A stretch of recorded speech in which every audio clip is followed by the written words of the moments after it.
الحمد لله نحمده ونستعينه ونستغفره ونعوذ بالله من شرور أنفسنا ومن سيئات أعمالنا من يهده الله فلا مضل له ومن يضلل فلا هادي له وأشهد أن لا إله إلا الله وحده لا شريك له وأشهد أن محمدا عبده ورسوله أما بعد فإن خير الحديث كتاب الله وخير الهدي هدي محمد صلى الله عليه وسلم وشر الأمور محدثاتها وكل محدثة بدعة وكل بدعة ضلالة وكل ضلالة في النار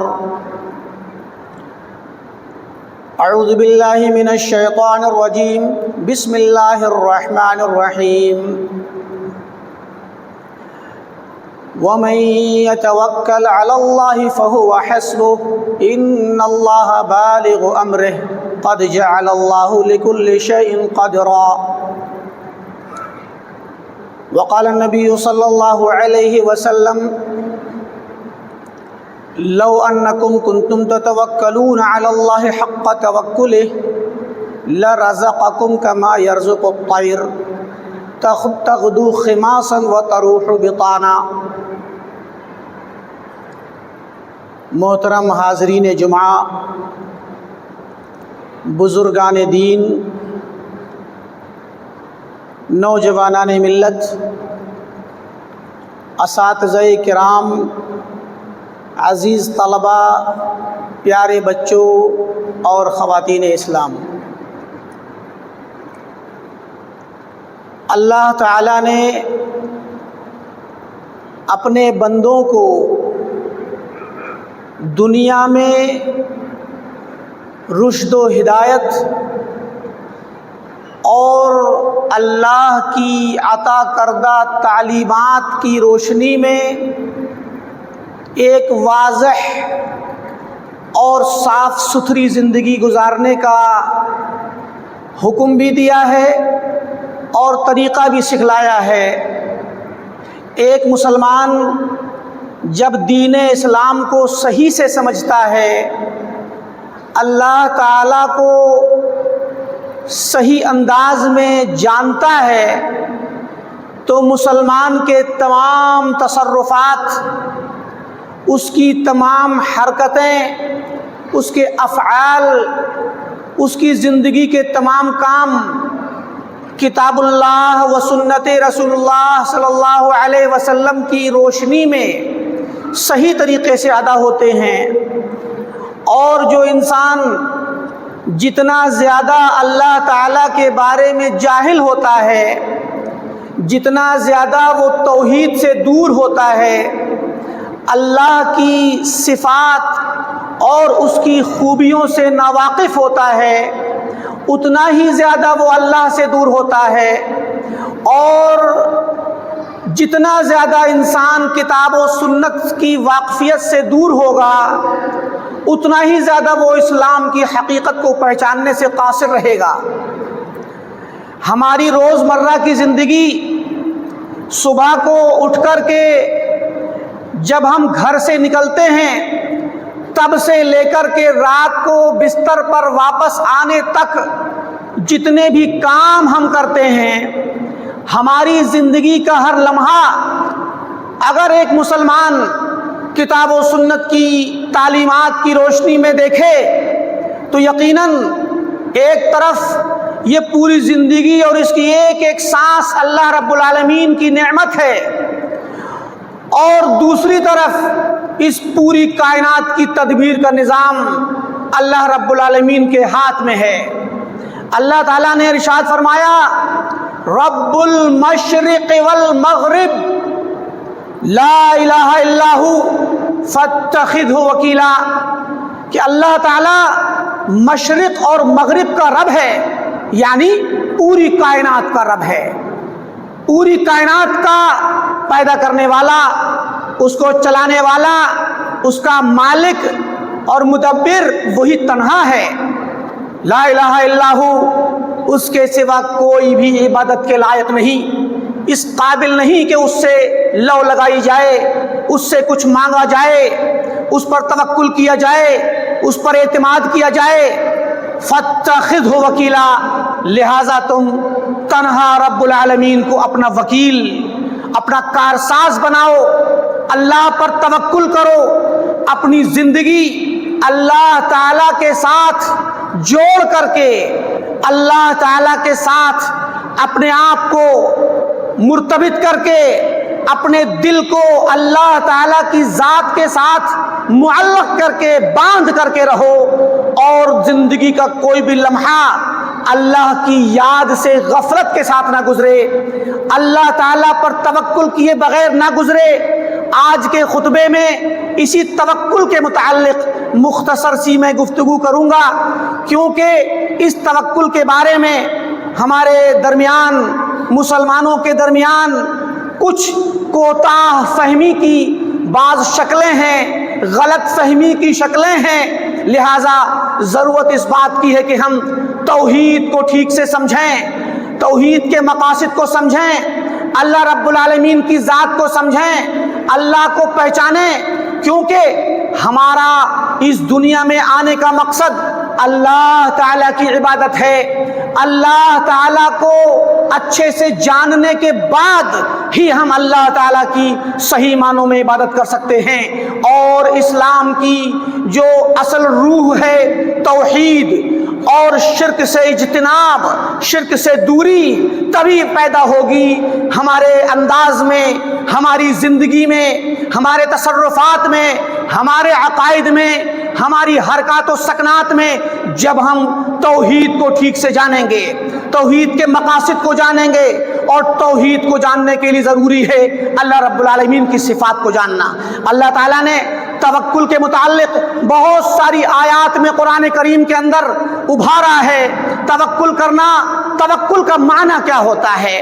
توکل کا مطلب بھروسہ کرنا، اردو میں ہم کہتے ہیں کسی پر بھروسہ کرنا، کسی کے حوالے اپنا معاملہ کرنا، کسی کے سپرد کر دینا، اور اس کو اپنی طرف سے نمائندہ بنا دینا کہ آپ ہمارا کام کیجئے۔ اسی توکل سے لفظ وکیل بنا ہے۔ اللہ رب العالمین کی صفات میں اور اسماء میں اللہ کے پیارے پیارے ناموں میں ایک نام الوکیل ہے، کیونکہ اللہ تعالیٰ سارے کاموں کا کرنے والا کارساز ہے۔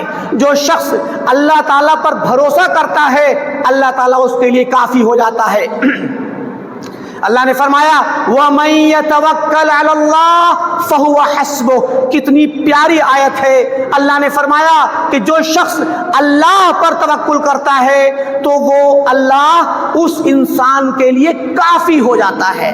یعنی جس طرح ہم دنیا میں اپنے معاملات میں کسی کو وکیل بناتے ہیں، وکیل کا مطلب صرف کورٹ اور کچہری کا وکیل نہیں ہوتا، وہ بھی وکیل ہے، آپ کا مقدمہ لڑتا ہے، آپ کے معاملات کو حل کراتا ہے کورٹ کچہری سے، تو آپ اس کے حوالے کرتے ہیں، اس کے ذمہ داری میں اپنے معاملے کو اس کے سپرد کر کے اس سے کہتے ہیں کہ تم پیروی کرو ہمارے معاملات کی۔